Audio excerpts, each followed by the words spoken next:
Well, when I was asked to do this TED Talk, I really chuckled because, you see, my father's name was Ted, and much of my life, especially my musical life, is really a talk that I'm still having with him, or the part of me that he continues to be. Now, Ted was a New Yorker, an all-around theater guy, and he was a self-taught illustrator and musician.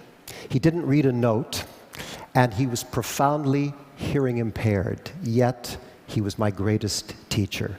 Because even through the squeaks of his hearing aids, his understanding of music was profound. And for him, it wasn't so much the way the music goes as about what it witnesses and where it can take you. And he did a painting of this experience, which he called In the Realm of Music. Now, Ted entered this realm every day by improvising in a sort of Tin Pan Alley style like this.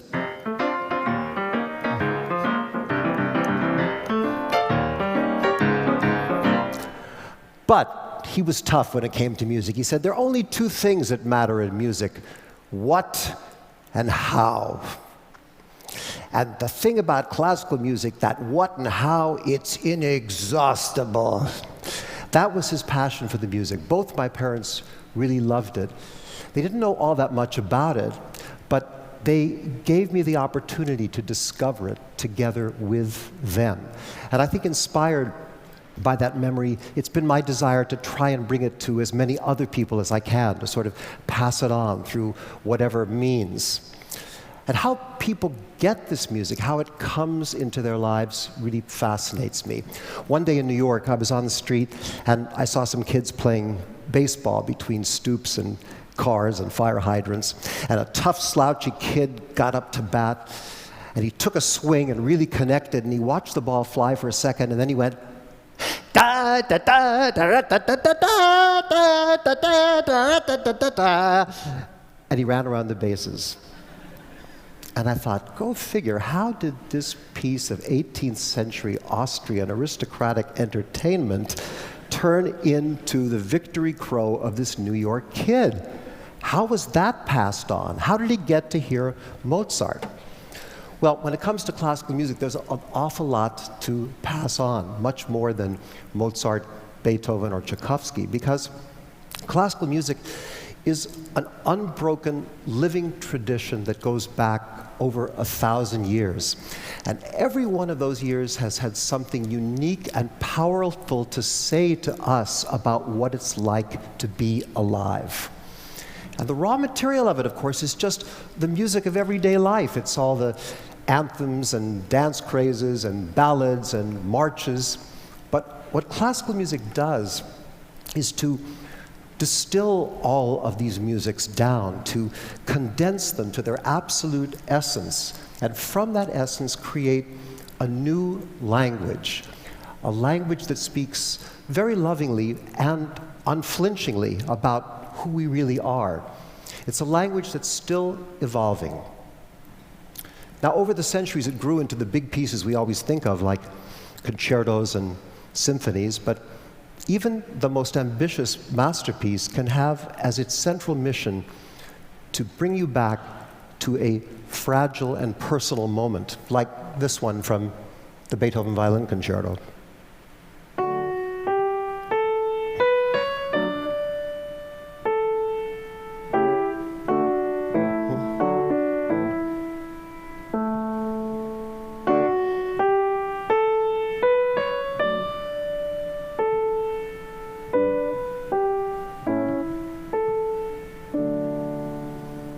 It's so simple, so evocative, so many emotions seem to be inside of it. Yet, of course, like all music, it's essentially not about anything. It's just a design of pitches and silence and time, and the pitches, the notes, as you know, are just vibrations. They're locations in the spectrum of sound, and whether we call them 440 per second, A, or 3,729, B flat, trust me, that's right. They're just phenomena. But the way we react to different combinations of these phenomena is complex and emotional and not totally understood. And the way we react to them has changed radically over the centuries, as have our preferences for them. So, for example, in the 11th century, people liked pieces that ended like this.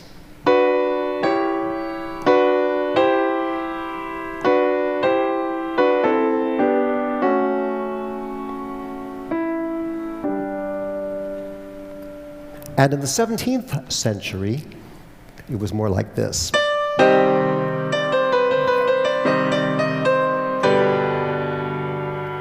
And in the 21st century,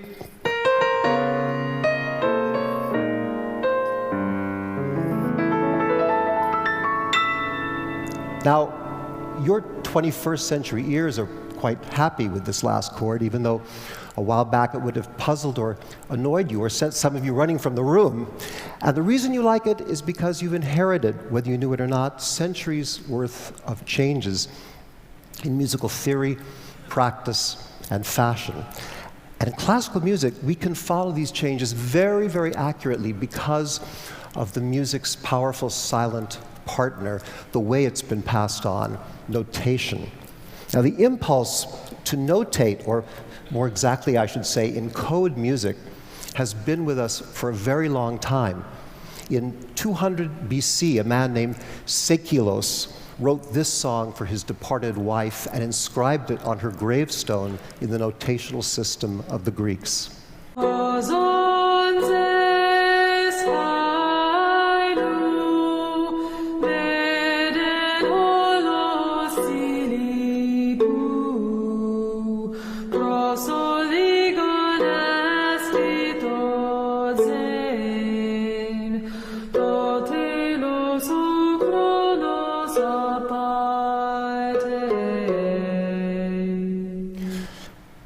And 1,000 years later, this impulse to notate took an entirely different form. And you can see how this happened in these excerpts from the Christmas Mass, Puer natus est nobis, for us is born.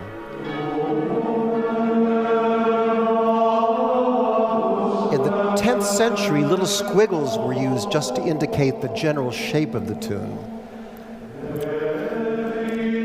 And in the 12th century, a line was drawn, like a musical horizon line, to better pinpoint the pitch's location.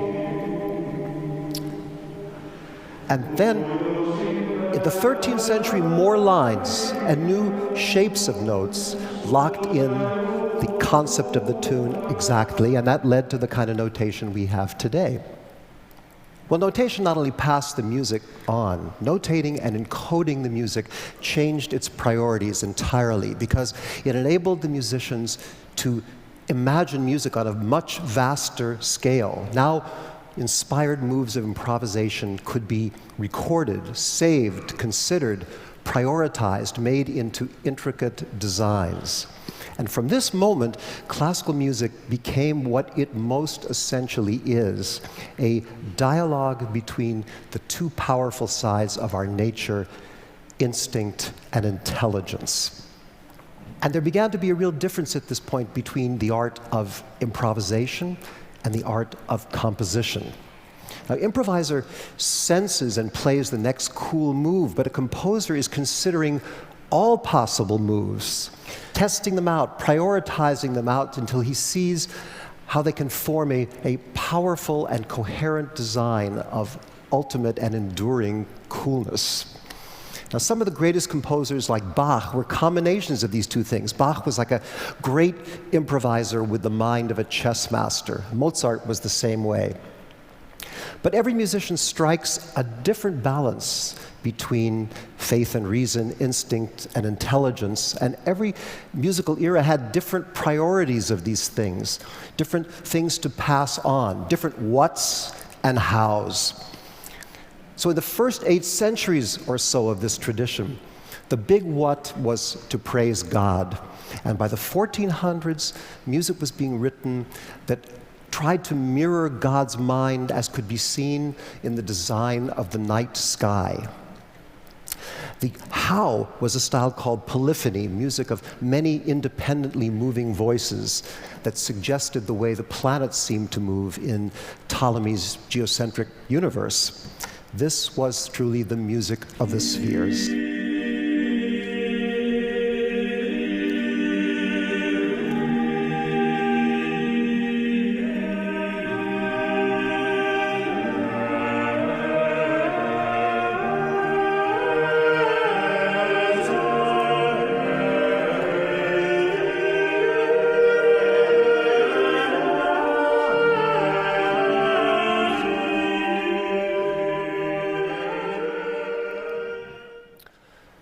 This is the kind of music that Leonardo da Vinci would have known, and perhaps its tremendous intellectual perfection and serenity meant that something new had to happen, a radical new move, which in 1600 is what did happen.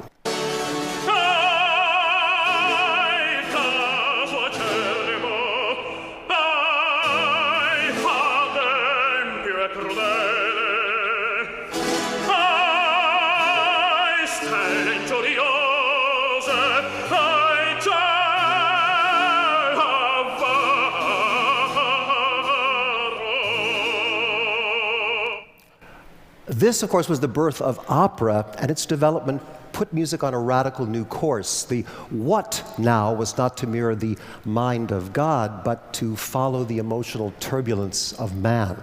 And the how was harmony, stacking up the pitches to form chords. And the chords, it turned out, were capable of representing an incredible varieties of emotions. And the basic chords were the ones we still have with us, the triads, either the major one, which we think is happy, or the minor one, which we perceive as sad. But what's the actual difference between these two chords? It's just these two notes in the middle, right? It's either E natural at 659 vibrations per second, or E flat at 622. So the big difference between human happiness and sadness, 37 freaking vibrations. So you can see in a system like this, there was enormous subtle potential of representing human emotions. And in fact, as man began to understand more his complex and ambivalent nature, harmony grew more complex to reflect it. Turned out it was capable of expressing emotions beyond the ability of words. Now, with all this possibility, classical music really took off. It's the time in which the big forms began to arise. And the effects of technology began to be felt also, because printing put music, the scores, the code books of music into the hands of performers everywhere. And new and improved instruments made the age of the virtuoso possible. This is when those big forms arose, the symphonies, the sonatas, the concertos. And in these big architectures of time, composers like Beethoven could share the insights of a lifetime. A piece like Beethoven's Fifth, basically witnessing how it was possible for him to go from sorrow and anger over the course of a half an hour, step by exacting step of his route to the moment when he could make it across to joy.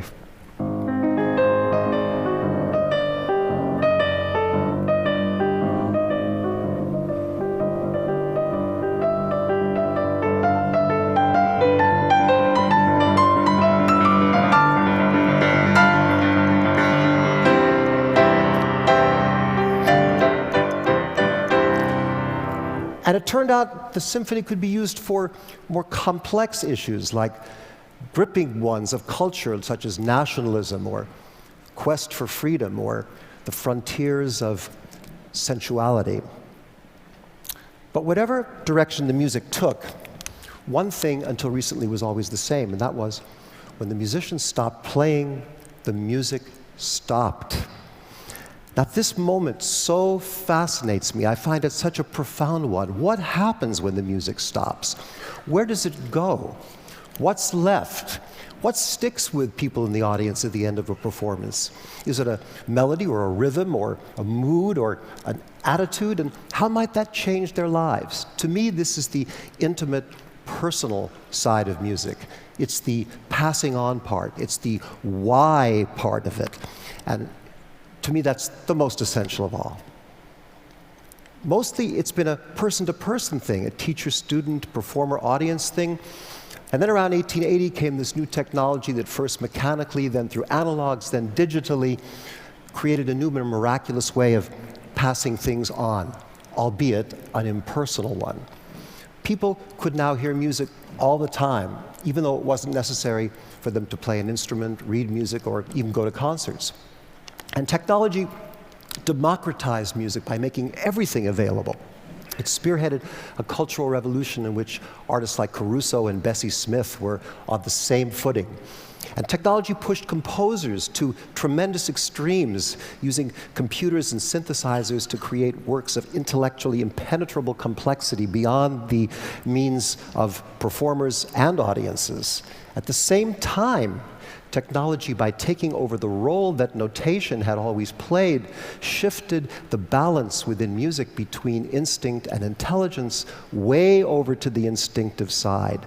The culture in which we live now is awash with music of improvisation that's been sliced, diced, layered, and God knows, distributed and sold. What's the long-term effect of this on us or on music? Nobody knows. The question remains, what happens when the music stops? What sticks with people? Now that we have unlimited access to music, what does stick with us? Well, let me show you a story of what I mean by really sticking with us. I was visiting a cousin of mine in an old age home, and I spied a very shaky old man making his way across the room on a walker. He came over to a piano that was there, and he balanced himself and began playing something like this.